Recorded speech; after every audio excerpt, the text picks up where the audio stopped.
Is this the place? This is the place. All right. There's a fire. Yeah, Did you make it? I didn't make it. But you said this was the place. It is. Well, I followed you. Yes. You said this is the place, though. You didn't make the fire? No. Okay.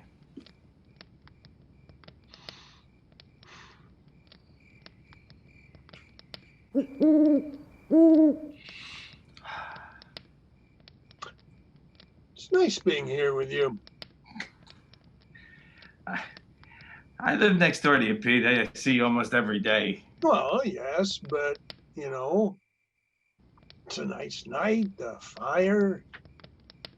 The others are coming. Do you know who? Not really, no, just some of the others. To do the same? I assume so, yeah. So, this is the place? This is the place. Nice fire. We didn't build it. No? No. Hey, I found you. Oh, Hey. thanks for making the fire. That was smart. They didn't build the fire. No? No. No. How's everyone been holding up? Look who it is. Hey, and he has a guitar. What's a campfire without a guitar? Huh? You knew there was going to be a campfire? Sure. How? In the note. You got a note? Well, the email. I didn't get that email. Anyway, it's good to see you all. Yeah. Anybody else coming? Well, yes, others are supposed to. Hey! Hey. Hey. Oh, Kathryn! Hey, Mark. Oh my God, it's been so long! Oh, I want to come around and hug everyone. You shouldn't. You really shouldn't. You can't. COVID. I know. And the screens. Hey. You're all here. This is great. Look who it is. This is the place. Hey, KP. How long has it been? Oh, wow, this fire is great. Well, we didn't make it. Apparently nobody did. He was here when we got here. I followed him. Oh, well, so, this is it? This is it. There's one more. Who? Not sure. The note didn't say. Wait, you got a note? Well, the email. Who do you think it is? Maybe they made the fire. Shouldn't have left it unattended. Isn't it weird that the fire was just here? It's Simpson, of It's course. gotta be Cathy Simpson. Bye. Look at you. Oh, Be all right. long time. Look at all of you. Cathy. Are we all here? Did you get a note? No, baby, I got a phone call. Ooh. We got emails. How long has it been? Feels like years, right? Yeah. This fire is lovely. Yeah, but We didn't make We it. didn't make it. it was here already, apparently. Here when we got here. Yeah. So we're here to. Yes. Did you bring yours? I brought mine. Me too. And the guitar. Wait, we're singing? Nobody said anything about singing. Well, I was told to bring it. Who goes first? When are we supposed to start? It didn't say. Is the moon in the right place? Well, where's it supposed to be? It looks all right to me. Yeah. Is anybody ready to go? I went before I left. No. Yeah, I knew you'd say that. All right. I'll go first. All right. Okay. Nice. Ooh. High beams. The girl driving the old blue sedan was a senior at the high school. She lived on a farm about 8 miles away and used the car to drive back and forth. She had driven into town that night to see a basketball game. Now she was on her way home. As she pulled away from the school, she noticed a red pickup truck follow her out of the parking lot. A few minutes later, the truck was still behind her. I guess we're going in the same direction, she thought. She began to watch the truck in her mirror. When she changed her speed, the driver of the truck changed his speed. When she passed a car, so did he. Then he turned on his high beams, flooding her car with light. He left them on for almost a minute. He probably wants to pass me, she thought, but she was becoming uneasy. Usually, she drove home over a back road. Not too many people went that way, but when she turned onto that road, so did the truck. I've got to get away from him, she thought, and she began to drive faster. Then he turned his high beams on again. After a minute, he turned them off. Then he turned them on again and off again. She drove even faster, but the truck driver stayed right behind her. Then he turned his high beams on again. Once more, her car was ablaze with light. What is he doing, she wondered. What does he want? Then he turned them off again, but a minute later he had them on again, and he left them on. At last, she pulled into her driveway, and the truck pulled in right behind her. She jumped from the car and ran to the house. "Call the police!" she screamed at her father. Out in the driveway, she could see the driver of the truck. He had a gun in his hand. When the police arrived, they started to arrest him. But he pointed to the girl's car. "You don't want me," he said. "You want him." Crouched behind the driver's seat, there was a man with a knife. As the driver of the truck explained it, the man slipped into the girl's car just before she left the school. He saw it happen, but there was no way he could stop it. He thought about getting the police, but he was afraid to leave her, so he followed her car. Each time the man in the back seat reached up to overpower her, the driver of the truck turned on his high beams. Then the man dropped down, afraid that someone might see him.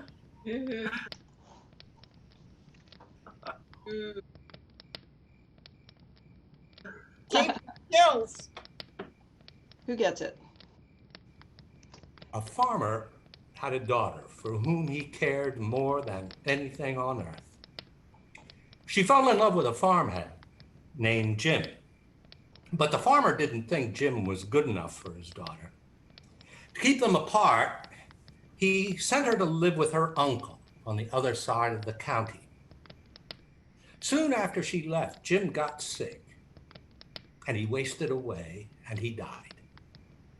Everyone said he died of a broken heart. The farmer felt so guilty about Jim's death, he could not tell his daughter what had happened. She continued to think about Jim and the life they might have had together. One night, many weeks later, there was a knock on her uncle's door. When the girl opened the door, Jim was standing there. "Your father asked me to get you," he said. "I came on his best horse." "Is there anything wrong?" she asked. "I don't know," he said. She packed a few things, and they left. She rode behind him, clinging to his waist. Soon, he complained of a headache. "It aches something terrible," he said. He told her. She put her hand on his forehead. "Why, you are cold as clay," she said. "I hope you are not ill." And she wrapped her handkerchief around his head. They traveled so swiftly that in a few hours they reached the farm. The girl quickly dismounted and knocked on the door. Her father was startled to see her. "Didn't you send for me?" she asked. "No, I didn't," he said. She turned to Jim, but he was gone, and so was the horse. They went to the stable to look for them. The horse was there. It was covered with sweat and trembling with fear. But there was no sign of Jim. Terrified, her father told her the truth about Jim's death. Then quickly, he went to see Jim's parents. They decided to open his grave. The corpse was in the coffin. But around its head, they found the girl's handkerchief.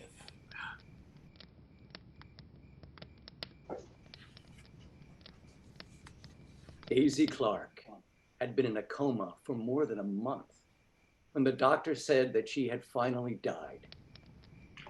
She was buried on a cool summer day in a small cemetery about a mile from her home.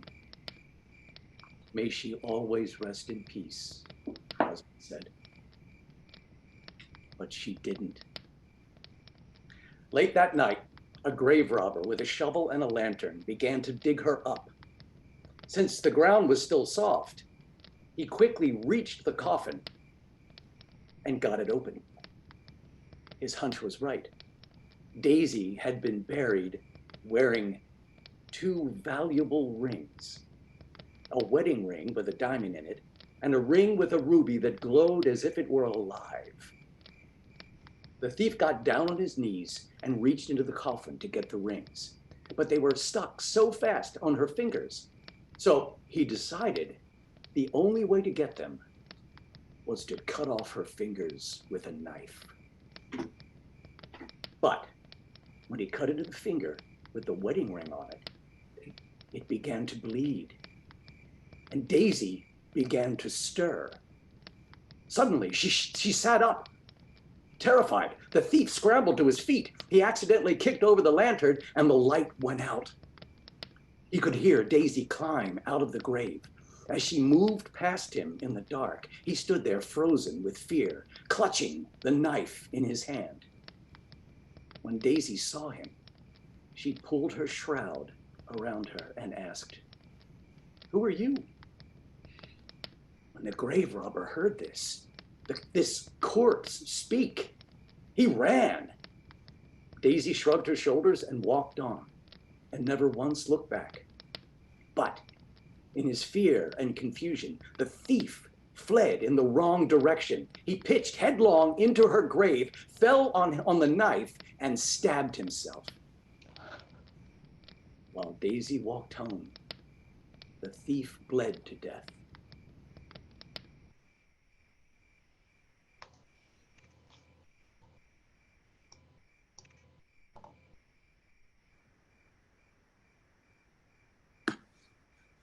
When Bill Nelson's cow stopped giving milk, he called the veterinarian. "There's nothing wrong with that cow," the vet said. "She's just stubborn. That or some old witch got hold of her." Bill and the vet laughed. "That old hag, Addie Fitch. I guess she's closest we've got to a witch around here," the vet said. "But witches have gone out of style, haven't they?" Bill had had a run-in with Addie Fitch the month before. He'd hit her cat with his car and killed it. "I'm really sorry, Addie Fitch," he told her. "I'll get you a new cat. Just so pretty, just as good." Her eyes filled with hate. "I raised that cat from a kitten," she hissed. "I loved her. You'll be sorry for this, Bill Nelson." Bill sent her a new cat and heard nothing more. Then his cow stopped giving milk. Next, his old truck broke down. After that, his wife fell and broke her arm. "We're having a lot of bad luck," he thought. Then he thought, maybe it is Addie Fitch getting even. And then, hey, you don't believe in witches, you're just upset. But Bill's grandpa believed in witches. He had once told Bill that there was only one sure way to stop a witch from causing trouble. You find a black walnut tree, he said, and you draw her picture on it. Then you mark an X where her heart is, and you drive a nail into the X. Every day, you drive it in a little deeper. If she's causing the trouble, he said, she'll feel pain. When she can't stand it anymore, she'll come to you or send somebody and try to borrow something. If you give her what she wants, that breaks the power of the nail, and she'll go on tormenting you. But if you don't, she'll have to stop, or the pain will kill her. That's what his nice grandpa told him that he believed. It's pure craziness, Bill thought. Of course his grandpa didn't have much schooling. I mean, Bill had been to college. He knew better. Then Bill's dog died, Joe. Perfectly healthy dog. Dropped dead just like that. It made Bill angry. Despite all of his schooling, he thought, maybe it is Addie Fitch after all. He got a red crayon from his son's room and a hammer and a nail and went into the woods. He found a black walnut tree and drew a picture of Addie Fitch on it. He made an X where her heart was, like his grandpa had said to do. With the hammer, he drove the nail in a little way into the X. I feel like a fool, he told his wife. You should, she said. The next day, a boy named Timmy Logan came by. Addie Finch isn't feeling very well, he said. She wonders if she could borrow some sugar from you. Bill Nelson stared at Timmy in amazement. He took a deep breath. Tell her I'm sorry, but I haven't got any sugar right now, he said. When Timmy Logan left, Bill went back to the walnut tree and drove the nail in another inch. The next day, the boy came back. Addie Finch is pretty sick, he said. She's wondering if you've got any sugar yet. Tell her I'm sorry, Bill Nelson said. But I still don't have any. Bill went out into the woods and drove the nail in another inch. The following day, the boy was back. Addie Fitch is getting sicker, he said. She really needs some sugar. Tell her I still don't have any, Bill answered. Bill's wife was angry. You've got to stop this, she said. If this mumbo-jumbo works, it's like murder. I'll stop when she does, he said. Toward dusk, he stood in the yard, staring at the ridge where the old lady lived, wondering what was going on up there. Then, in the half-darkness, he saw Addie Fitch coming slowly down the hill toward him, with her pinched, bony face and her old black coat. She did look like a witch. As she got closer, Bill saw that she could barely walk. Maybe I'm really hurting her, he thought. He ran to get his hammer to pull the nail out, but before he could leave, Addie Fitch was in the yard, her face twisted with rage. First you killed my cat, she said. Then you wouldn't give me a bit of sugar when I needed it. She swore at him and fell dead at his feet. I'm not surprised she dropped dead that way, the doctor said later. She was very old, maybe 90. It was her heart, of course. Some people thought she was a witch, Bill said. I've heard that, the doctor said. Somebody I know thought Addie Fitch had witched them, Bill went on. He drew a picture of her on a tree, then drove a nail into it to make her stop. That's old superstition, the doctor said. But people like us don't believe in that sort of thing, do we? Scary. Some boys and girls were at a party one night. There was a graveyard down the street, and they were talking about how scary it was. Don't ever stand in a graveyard, one of the boys said. The person in the grave will grab you. He'll pull you in. That's not true, one of the girls said. It's just a superstition. I'll give you a knife and you stand on a grave, said the boy. And so we'll know that you've been there. A grave doesn't scare me, said the girl. I'll go right now. The boy handed her his knife. Stick the knife in one of the graves, he said, and then we'll know you were there. The graveyard was filled with shadows and was as quiet as death. There's nothing to be scared of, the girl told herself, but she was scared anyway. She picked out a grave and stood on it. Then quickly she bent over and plunged the knife into the ground, and she started to leave, but she couldn't get away. Something was holding her back. She tried a second time to get away, but she couldn't move. She was filled with terror.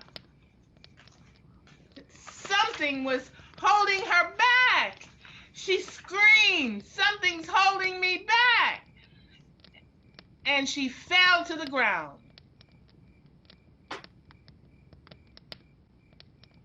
When she didn't come back, the others went to look for her. They found her body sprawled across the grave. Without realizing it, she had plunged the knife into her skirt and pinned it to the ground. It was only the knife that was holding her back. She died of fright.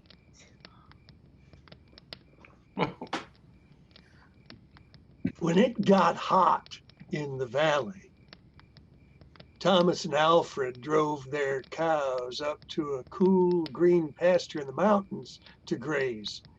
Usually they stayed there with the cows for 2 months. Then they brought them down to the valley again.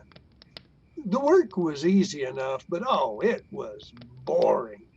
All day, the two men tended their cows. At night, they went back to the tiny hut where they lived. They ate supper and worked in the garden and went to sleep. It was always the same. Then, Thomas had an idea that changed everything. "Let's make a doll the size of a man," he said. "It'd be fun to make, and we could put it in the garden to scare away the birds." "It should look like Harold," Alfred said. Harold was a farmer they both hated. Now, he made the doll out of old sacks stuffed with straw. They gave it a pointy nose like Harold's and tiny eyes like his. And they had a dark hair and a twisted frown. Of course, they also gave it Harold's name. Each morning on their way to pasture, they tied Harold to a pole in the garden to scare away the birds. Each night they brought him inside so that he wouldn't get ruined if it rained. When they were feeling playful, they would talk to him. One of them might say, "How are the vegetables growing today, Harold?" And then the other, making believe he was Harold, would answer in a crazy voice, "Very slowly." They would both laugh, but not Harold. Whenever something went wrong, they took it out on Harold. They'd curse at him, even kick him or punch him. Sometimes one of them would take the food they were eating, which they were both sick of, and smear it on the doll's face. "How you like that stew, Harold?" he would ask. "Well, you better eat it, or else." Then the two men would howl with laughter. Now, one night, after Thomas had wiped Harold's face with food, Harold grunted. "Did you hear that?" Alfred asked. "It was Harold," Thomas said. "I was watching him when it happened. I can't believe it. How could he grunt?" Alfred asked. "He's just a sack of straw. It's not possible." "Ooh, let's throw him in the fire," said Thomas. "That'll be that." "No, let's not do anything stupid," said Alfred. "We don't know what's going on. When we move the cows down, we'll leave them behind. For now, let's just keep an eye on him." So they left Harold sitting in a corner of the hut. They didn't talk to him or take him outside anymore. Now and then the doll grunted, but that was all. And after a few days, they decided there was nothing to be afraid of. Maybe a mouse or some insects that got inside Harold were making those sounds. So Thomas and Alfred went back to their old ways. Each morning they put Harold out in the garden. Each night they brought him back to the hut. When they felt playful, they joked with him. When they felt mean, they treated him as badly as ever. And one night, Alfred noticed something that frightened him. "Harold is growing," he said. "I was thinking the same thing," Thomas said. "Maybe it's just our imagination," Alfred replied. "We've been up here on this mountain too long." Now, next morning while they were eating, Harold stood up, walked out of the hut. He climbed on the roof and trotted back and forth like a horse on its hind legs. All day and all night he trotted like that. In the morning, Harold climbed down, stood in a far corner of the pasture. The men had no idea what he would do next. They were afraid. They decided to take the cows down into the valley that same day. Now, when they left, Harold was nowhere in sight. They felt as if they had escaped a great danger and began joking and singing. But when they had gone only a mile or two, they realized they had forgotten to bring the milking stools. Neither one of them wanted to go back for them, but the stools would cost a lot to replace. "There really is nothing to be afraid of," they told one another. "After all, what could a doll do?" But they drew straws to see which one would go back. And it was Thomas. "Oh, catch up with you," he said. And Alfred walked on toward the valley. When Alfred came to a rise in the path, he looked back for Thomas. He didn't see him anywhere, but he did see Harold. The doll was on the roof of the hut again. As Alfred watched, Harold kneeled and stretched out a bloody skin to dry in the sun.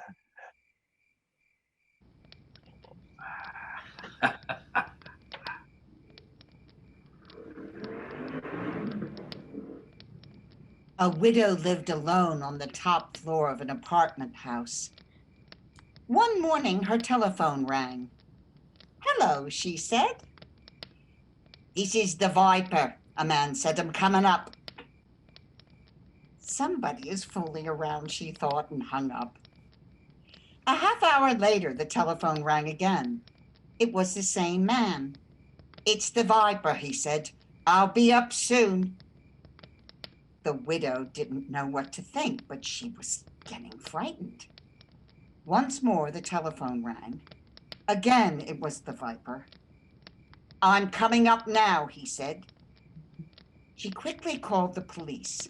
They said they would be right over. When the doorbell rang, she sighed with relief. "Oh, They're here, she thought. But when she opened the door, there stood a little old man with a bucket and a cloth. I am the viper, he said. I wish to wash and wipe the windows.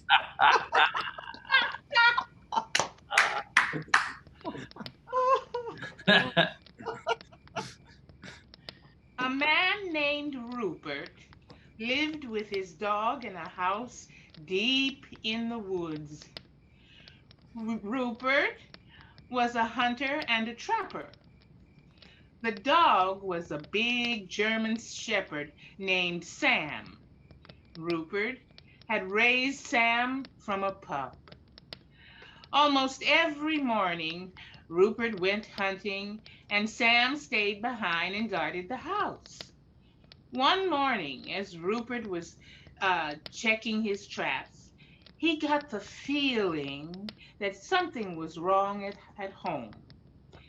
He hurried back and as fast as he could, but when he got there, he found that Sam was missing.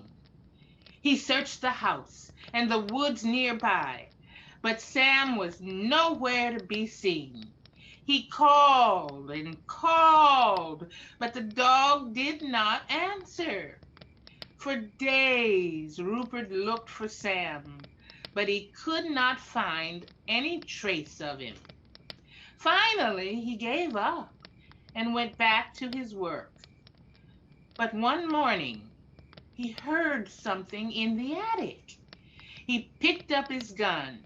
Then he thought, I'd better be quiet about this.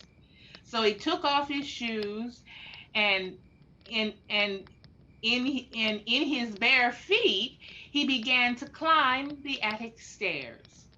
He slowly took one step, then another,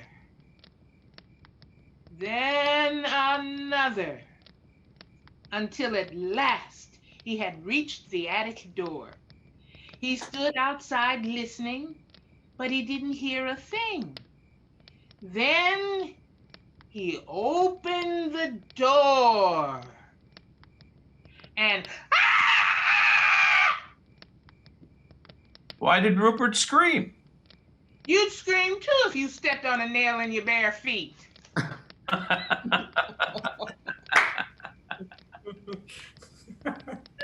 An old man was out for a walk. When a storm came up, he looked for a place to take shelter.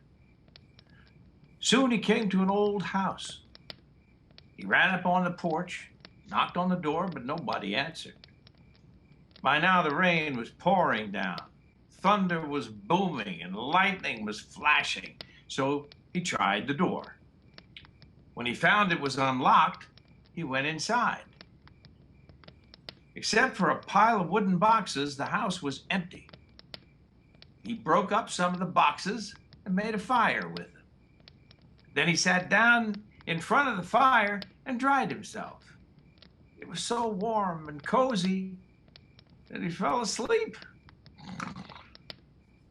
When he woke up, a black cat was sitting near the fire. It stared at him for a while.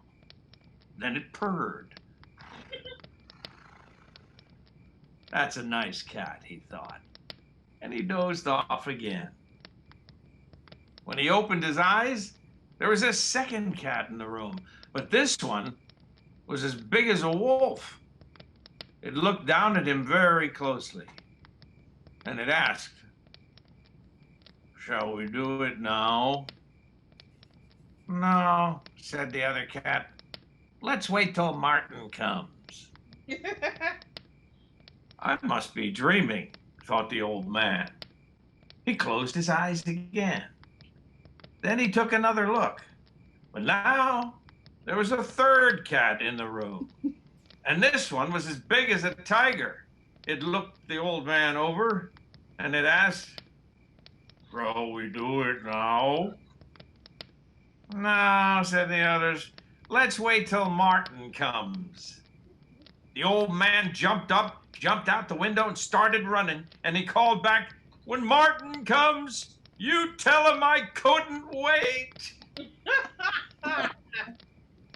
Oh,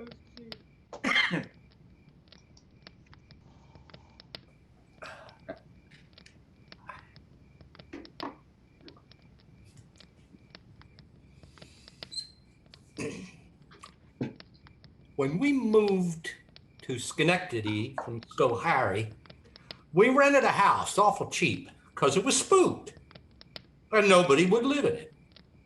But we didn't care because we didn't take no stock with spooks. We had just gone to bed the first night, dog tired from riding in a wagon all day.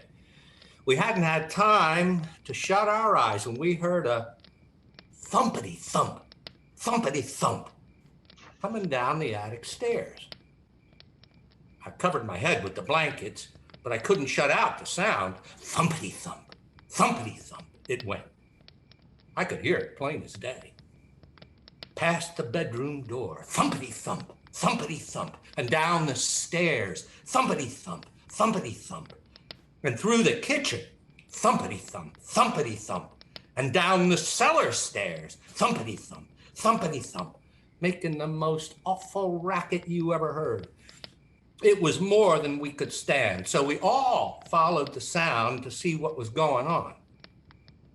When we got down the cellar stairs, we saw that it was a chair that had made all of that racket. There it was, with one of its legs pointing to a place on the dirt floor.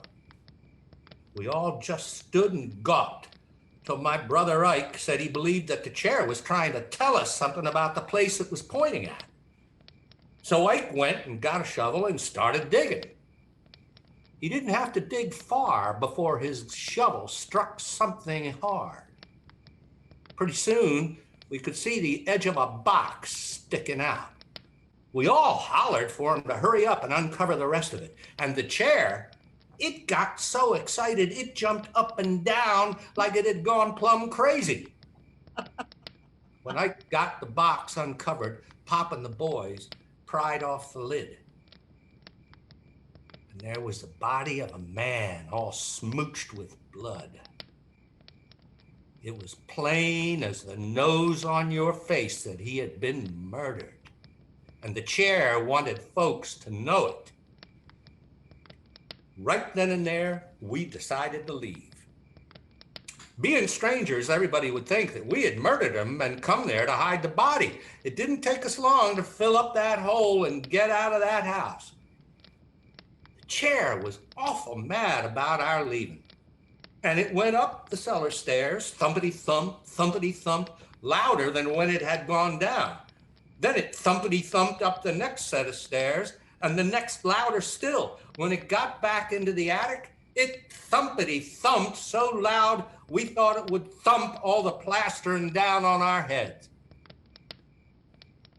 Nobody asked us why we were moving out so soon, because nobody ever stayed more than one night in that place, and most not that long. But I can tell you, we were thankful to get back to Schoharie, where chairs stay where they're put. Don't go raring and rampaging around, scaring folks out of their wits, pointing out murders and goodness knows what.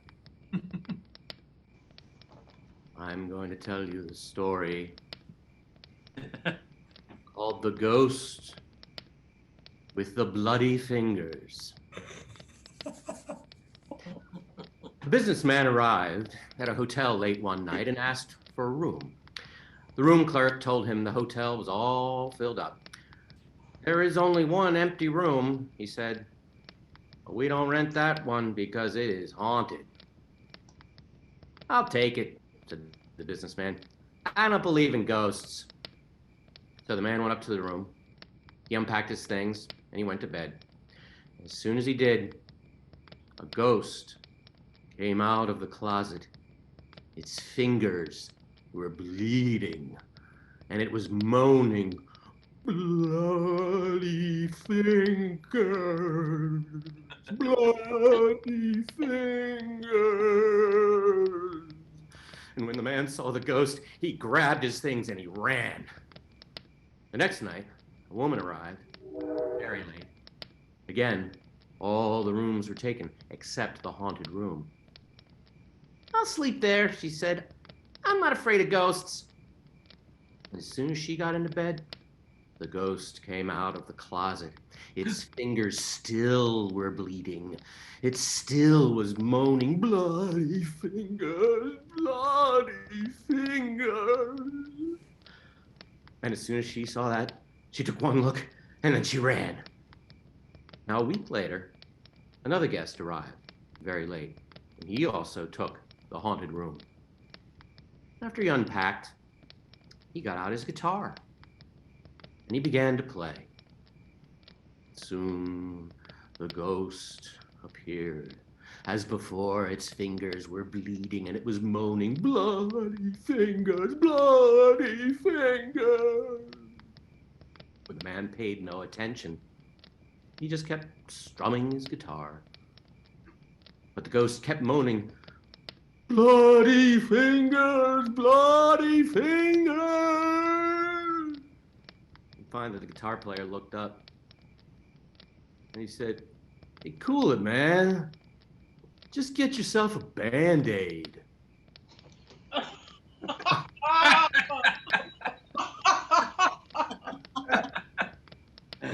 Okay.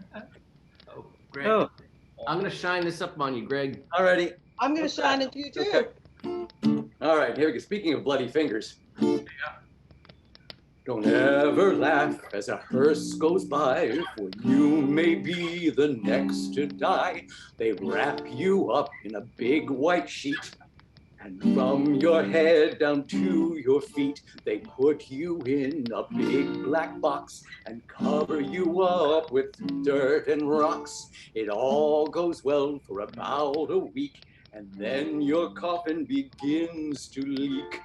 The worms crawl in, the worms crawl out, the worms play pinochle on your snout. They eat your eyes, eat your nose, they eat the jelly between your toes.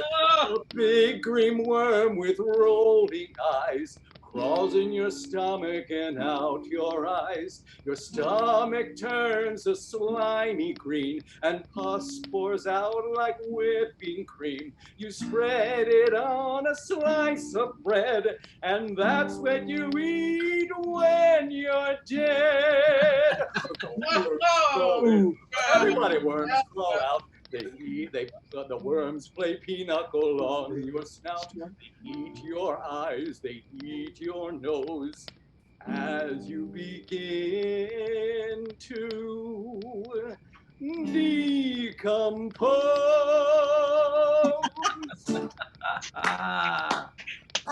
Thank you, Lenny. Broadway. It is called Bus Stop. Ed Cox was driving home from work in a rainstorm. While he waited for a traffic light to change, he saw a young woman standing alone at a bus stop. She had no umbrella and was soaking wet. Are you going to Farmington?" he called. "Yes, I am," she said. Well, would you like a ride home?" "Oh, I would," she said, and she got in. "My name is Joanna Finney. Thank you so much for rescuing me." "Oh, I'm Ed Cox," he said, and you're welcome. On the way, they talked and talked and talked and talked, and she told him about her family and her job and where she had gone to school, and he told her about himself. By the time they got to her house, the rain had stopped. "Well, gotta say, I'm glad it rained," Ed said. Would you like to go out tomorrow after work?" "Oh, I'd love to," Joanna said. She asked to meet her at the bus stop since it was near her office. Oh, they had such a good time. They went out many, many times after that, and always they would meet at the bus stop and off they would go. And Ed just liked her more and more each time he saw her. But one night, when they had a date to go out, Joanna didn't appear. Ed waited at the bus stop for almost an hour. Oh, man, maybe something's wrong, he thought, and he drove to her house in Farmington. An older woman came to the door, and he said, I'm Ed Cox. He said, maybe Joanna told you about me. I had a date with her tonight. We were supposed to meet at the bus stop near her office, but she didn't show up. Is she all right? And the woman looked at him as if he had said something strange. I am Joanna's mother, she said slowly. Joanna isn't here right now, but why don't you come in? Huh? Inside. Yeah. Ed pointed to a picture on the mantle. Well, that looks just like her, he said. Oh, it did, once, her mother replied. But that picture was taken when she was your age, about 20 years ago. A few days later, after that, she was waiting in the rain at that bus stop. And then a car hit her, and she was killed.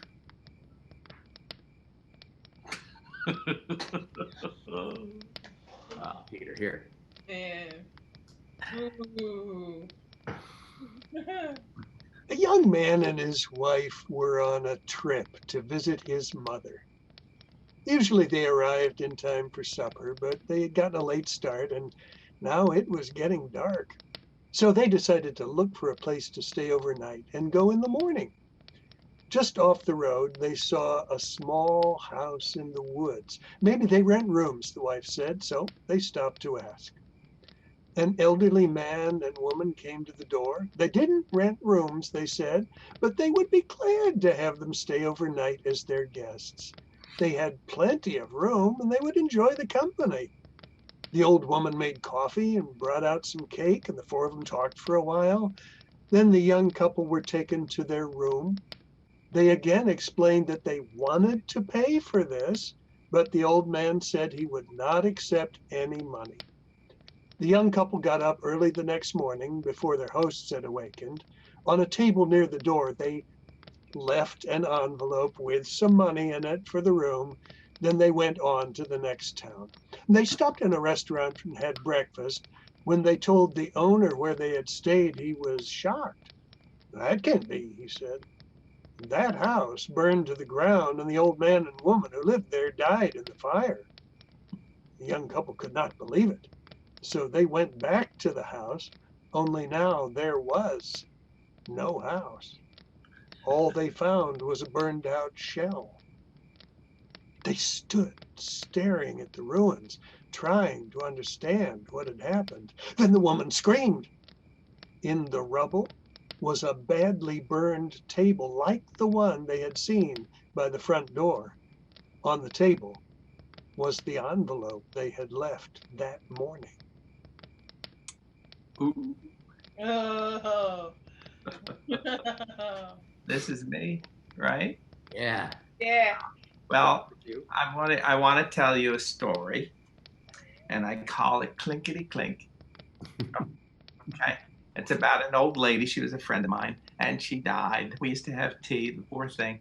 She had no family and no close friends, so the neighbors got a grave digger to dig a grave for her.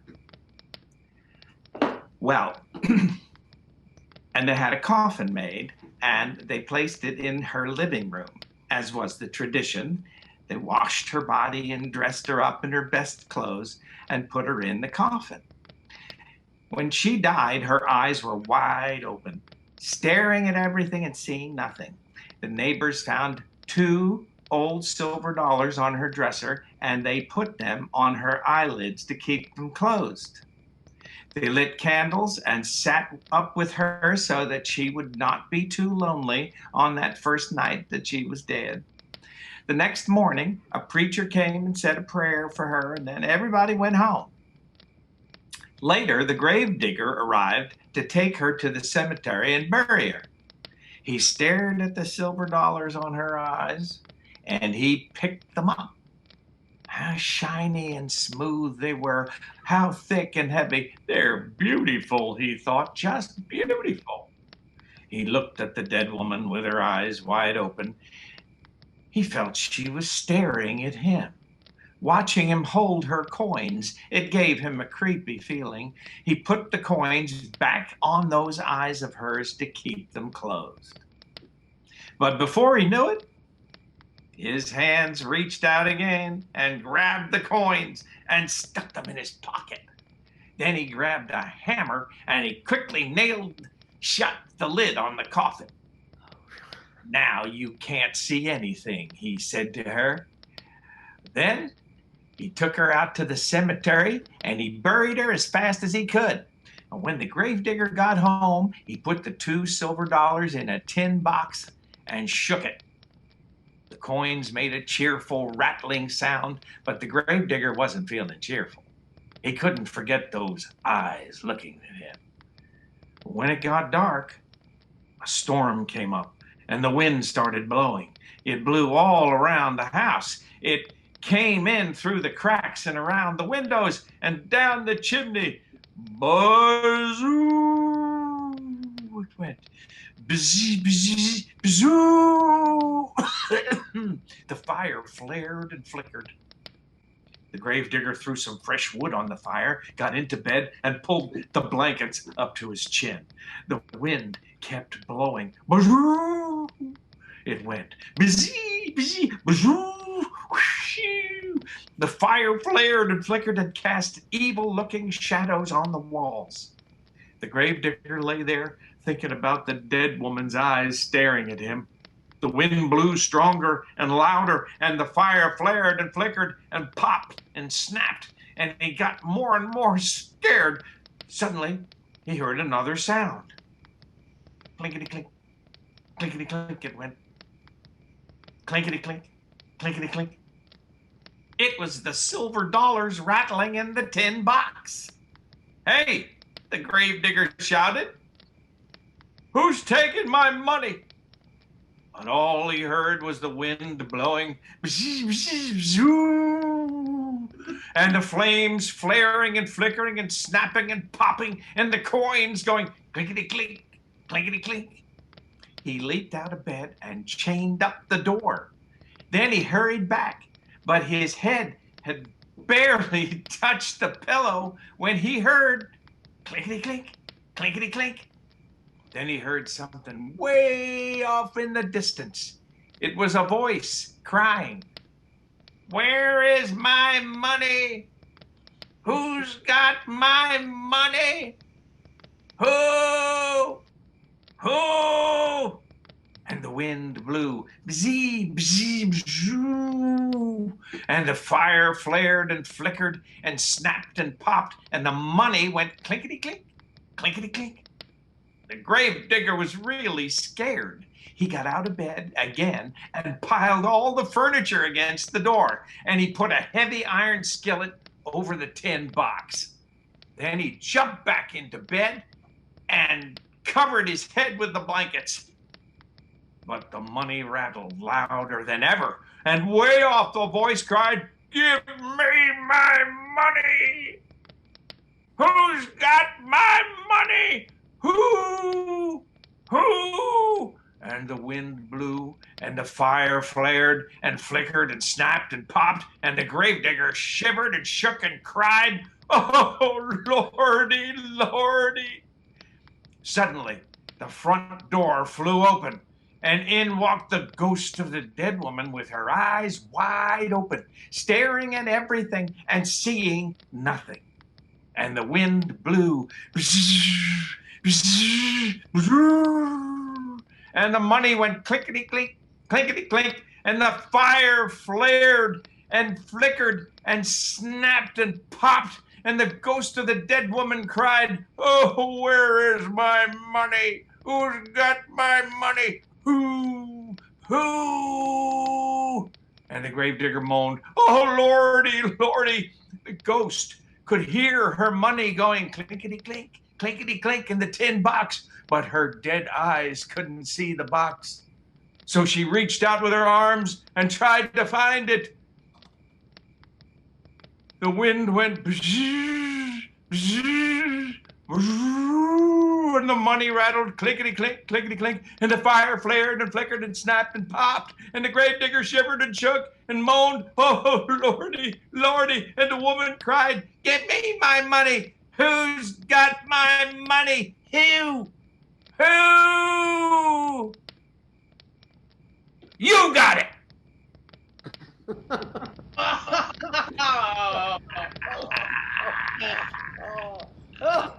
Oh my gosh.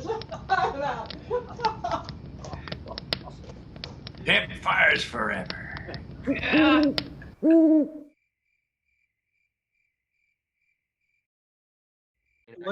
What's it called, Len? Well, the German is Struwwelpeter. The sort of Englishy translation is Slovenly Peter. And it's a picture of Peter with the shock-headed Peter. He's got this big frizzy afro because he never cut his hair and he never cut his nails. Yeah. It's so great the way you described seeing it on your dad's shelf. Oh, yeah. Yeah, right? Like, it was so evocative that, you know, it was all in German and inaccessible at one level, but your curiosity overwhelms. It's so amazing. Yeah. Well, I think these stories too, like the illustrations from these books, like are burned into my childhood memory from the ones that we shared with you guys. And like a lot of these stories, like I've made so much scarier in my head than they are on the page. And like High Beams is one that I check the backseat of my car every time. Oh yeah. That was a good one. Kathryn, I have to tell you, I literally got chills from the top of my head to my feet. That is so creepy. I know. I'm locking all my doors tonight. And Harold, for as graphic as that story is so much more graphic in my child's memory than it is in that story. Yeah, when I was teaching school, they had these two books, Weird Tales and More Weird Tales, and a lot of these stories are in there. I'd read them to kids. Yeah. Yeah, for kids. They're for children. That's who they're for. Yeah, right. That's amazing. Well, thank you again for your willingness. Thanks. And your Yes, holiday everyone. spirit. Bye, everyone. Thank you. Kathryn, come for coffee. Hey, Chaz, Yes, dear. your beard is beautiful. Thank you. Kathy, Beautiful. Kathy, your hair is beautiful. Oh, thank you. You're all beautiful. Except me. I love you guys. It's always hard to say goodbye. Guys. Bye. Take Bye-bye. care. Bye. Bye-bye. Bye. See you guys. Take care.